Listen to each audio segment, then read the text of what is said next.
pour les croyants dont la majorité de notre peuple et moi-même faisons partie, c'est l'occasion de rendre grâce et de témoigner de la reconnaissance à l'Éternel Dieu Tout-Puissant pour avoir protégé le pays et le peuple contre divers dangers qui ont menacé la cohésion sociale. C'est aussi le moment de prier et de méditer sur notre avenir à partir de l'expérience passée.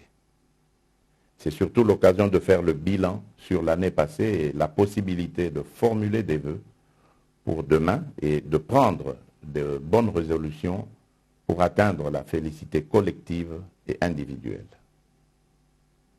Mes chers compatriotes, nul n'ignore que l'année 2020 qui s'achève fut une année particulièrement éprouvante pour le monde en général et pour notre pays en particulier, à divers points de vue. D'abord, au cours de cette année, en plus de la maladie à virus Ebola qui a continué à faire des ravages dans certaines provinces du pays, en particulier à l'Équateur, nous avons dû faire face, dès le début du mois de mars, à l'apparition de l'épidémie de Covid-19 qui a fini par se propager à travers le pays, en particulier dans la capitale, où l'on a dénombré de nombreux cas de décès, notamment dans le personnel soignant et les personnes vulnérables. Pour ce faire, je ne cesserai de témoigner la compassion de la République à ces nombreuses familles qui ont ressenti la douleur de perdre, parfois en un temps record, plusieurs proches. De même, je continuerai à marquer mon soutien indéfectible à l'ensemble des acteurs, internes et internationaux, qui sont intervenus et continuent d'intervenir, ont fourni et continuent de fournir diversement des efforts louables, tantôt pour soigner et soutenir les malades, tantôt pour imposer les mesures barrières et celles autres susceptibles de faire face aux effets néfastes de la Covid-19. J'ai l'espoir que dans les jours à venir, grâce notamment aux recherches et découvertes en cours, l'on parviendra à trouver un traitement efficace pour soigner cette épidémie. Du reste, le taux de guérison enregistré depuis quelque temps nous permet de rester optimistes. Mes chers compatriotes, l'année 2020 a été également très mouvementée au plan politique pour les raisons dorénavant mieux connues de chacun de nous. Les zones de turbulence traversées tout au long de l'année 2020 par la coalition FCC-Cash qui a fini par éclater, loin de créer une fracture insurmontable entre acteurs politiques des deux camps, ont plutôt fait naître une nouvelle dynamique autour de l'union sacrée de la nation qui regroupe désormais les femmes et les hommes aussi bien de ces deux plateformes qui formaient jadis la majorité à l'Assemblée nationale que des autres tendances politiques, tous unis par une cause, la promotion du bien-être de notre peuple. Cet éveil patriotique que je salue parce qu'il ne tourne pas autour d'un individu, mais plutôt d'une cause, le salut du peuple, constitue une fierté nationale qui non seulement doit faire partie de notre passé, mais aussi et surtout doit définir notre présent et notre avenir. À tous ces élus du peuple qui se sont rassemblés pour cette noble cause autour de moi, la patrie vous sera à jamais reconnaissante.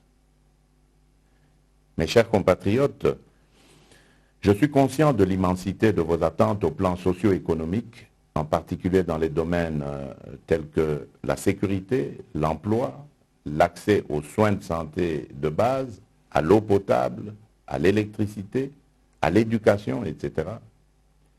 Ces attentes qui sont légitimes ont été mises à rude épreuve, sinon compliquées par les contraintes imposées par les mesures prises pour faire face à la pandémie de Covid-19. Je mesure parfaitement la valeur des sacrifices que vous endurez chaque jour pour supporter cette situation injuste et qui peut justifier que d'aucuns perdent certaines convictions parce que noyés dans le flot de contrariété. Mais je tiens à vous rassurer que les efforts fournis en 2020 vont être accrus en 2021 en utilisant toutes les ressources du pays, humaines, techniques, financières et autres, pour améliorer la situation, particulièrement sur les plans sécuritaires et infrastructurels. Devant ces difficultés auxquelles nous sommes confrontés, plus d'amour et de solidarité, plus de travail et de patriotisme nous permettront de mieux affronter les défis de l'année qui vient. Mes chers compatriotes, l'année 2021 offre à notre pays l'opportunité sur le plan de la politique extérieure de présider l'Union africaine pour l'exercice 2021-2022. À ce titre, notre pays sera fortement sollicité au courant de l'année prochaine.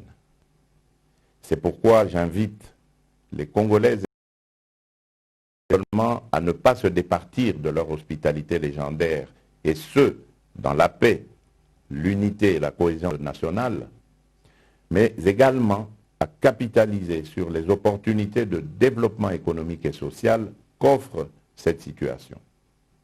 Ainsi, j'en appelle à l'implication de tout un chacun et à la vigilance tous azimuts, car l'heure n'est plus à la distraction comme avant, mais plutôt au travail, aux fins de continuer de construction d'un Congo nouveau, où couleront le lait et le miel, non seulement pour nous, mais aussi et surtout pour notre postérité. C'est sur cette note d'espoir et de courage que je termine en souhaitant une bonne et heureuse année 2021 à toutes et à tous, en vous plaçant sous la protection du Très-Haut, qui n'a jamais abandonné notre pays, même dans les moments les plus critiques de son histoire. Vive la République démocratique du Congo, que Dieu bénisse notre pays. Justice, paix, travail, cabinet du président de la République. Communiqué de la présidence de la République. Consécutivement à la fin de l'accord politique entre les forces politiques membres du CAP pour le changement cash et celle du Front commun pour le Congo FCC, en vue de la formation des gouvernements des coalitions représentatifs de ces deux regroupements politiques, le président de la République, chef de l'État, son Excellence, M. Félix Antoine Tshisekedi Tshilombo, vient de confier ce jeudi 31 décembre 2020, conformément à l'article 78 de la Constitution, une mission d'information à l'honorable Modeste Bahati Lukwebo en vue d'identifier une coalition majoritaire à l'Assemblée nationale. La mission d'information est de 30 jours renouvelable une fois à compter de ces jours. Fait à Kinshasa, le 31 décembre 2020, pour les cabinets du président de la République, professeur docteur Désiré Cachemire Collongé-Lebrand, directeur du cabinet AI. Je vous remercie. Il a fallu attendre pratiquement plus d'une année pour voir enfin le saut de mouton s'ouvrir à la circulation. 4 au total, dont celui des Sosimat, Rond-Point Mandela, ont été inaugurés par le président de la République, Félix Antoine Tshisekedi Tshilombo. On fait le point avec Pierre Kibambeso Moïse. Quelle que soit la durée de la nuit, le soleil apparaîtra, dit-on. Débuté en 2019, les grands travaux de 4 sauts de moutons dans la ville de Kinshasa sont complètement terminés. Ces sauts de moutons ont été ouverts au grand public ce jeudi 31 décembre à la grande satisfaction des usagers de la route. La grande cérémonie inaugurale s'est déroulée au rond-point Mandela, croisement de l'avenue Libération et le boulevard du 30 juin, où une tribune a été érigée pour la circonstance. 11h30, le président de la République Félix Antoine Tshisekedi Tshilombo arrive sur le lieu de la cérémonie. Il est salué par le vice-premier ministre, ministre des Infrastructures et Travaux publics Willy Ngopos et les gouverneurs de la ville de Kinshasa, Gentini Ngobila. Le chef de l'État rejoint l'assistance parmi laquelle le Premier ministre Sylvestre Ilunga et plusieurs autres invités. Le gouverneur de la ville a salué la présence du chef de l'État en dépit de son agenda chargé. La cérémonie de séjour concrétise la réalisation du programme de 100 jours dans son volet infrastructure, souligne l'autorité urbaine. Une occasion pour le gouverneur de la ville d'exprimer la gratitude des Quinoises et Quinois au président de la République pour la réalisation des projets de grande envergure visant à désengorger les grands carrefours de Kinshasa afin d'assurer la fluidité de la circulation. Un des projets que soutient l'hôtel de ville dans son programme de planification urbaine, a rassuré le gouverneur de Kinshasa. Le vice-premier ministre en charge des infrastructures a remercié le président de la République d'avoir initié des projets ambitieux de décongestionner la circulation dans la ville de Kinshasa. Il a appelé les Quinoises et Quinois à en faire bon usage. Le vice-premier ministre a pris l'engagement de ne ménager aucun effort dans la poursuite des travaux des autres sites et dans d'autres projets de développement des provinces de la RDC. Les allocutions des circonstances terminées, c'était ensuite le grand moment attendu, celui des coupures du ruban symbolique par le président de la République. Après cette cérémonie, le chef de l'État a suivi quelques explications du directeur général de l'Office de voirie et drainage, Toumba Tchekela, avant d'effectuer la première traversée du saut de mouton de Mandela. Exécuté sous la supervision de l'Office de voirie et drainage, les sauts de mouton du rond-point Mandela a une longueur de 375 mètres et une largeur de 8 mètres avec une fois 2 bandes aller et retour. Sa charge à l'essieu est de 60 tonnes. Un autre ouvrage, une autre infrastructure en béton armé dont les travaux sont complètement achevés est le saut de mouton de Débonhomme, reliant les communes de Limété et de Matété. Sur place, le président de la République a eu des explications du directeur général de l'Office de route Moutima Sakrini sur la réalisation de travaux.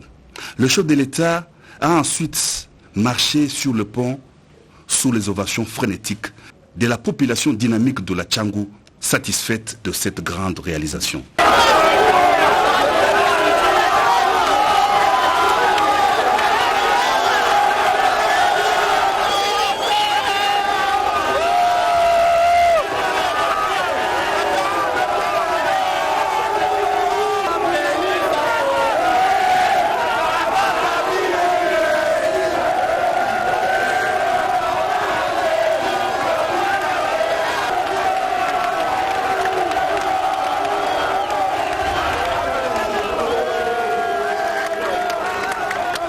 C'est par le saut de mouton du carrefour de Sosimat que le président de la République Félix-Antoine Tshisekedi Tshilombo a clôturé sa ronde de la journée.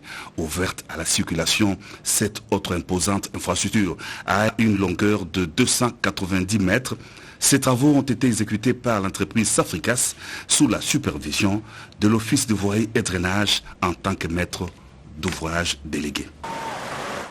Et puis découvrons ces communiqués qui nous parvient de l'Assemblée nationale. Message de vœux de l'honorable président du bureau d'âge de l'Assemblée nationale à son Excellence, Monsieur le Président de la République, chef de l'État. À l'aube de cette nouvelle année, le peuple congolais aspire à la paix, au bonheur et à la coexistence pacifique avec le pays voisin et aller de victoire en victoire, tant sur le plan national, régional, continental que mondial, sous votre haute direction. Que tout au long de cette année nouvelle, les poches de résistance, d'insécurité qui gangrènent et déciment l'est de notre pays soient totalement éradiquées. Dans la cohésion et la sérénité que notre pays, la République démocratique du Congo, recouvre ainsi sa grandeur et son rayonnement international.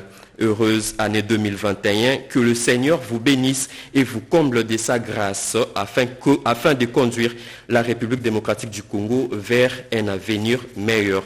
Un communiqué signé président du bureau d'âge, Christophe Mbosso Kodia Pwanga. Fin de ce journal, mesdames et messieurs, merci de l'avoir suivi. Journal réalisé par Mamita Bangoulou et Gédéon Mutombo. L'actualité continue sur nos antennes. Prenez rendez-vous tout à l'heure à 13h pour d'autres sujets d'actualité. Bonne année à toutes et à tous. Au revoir.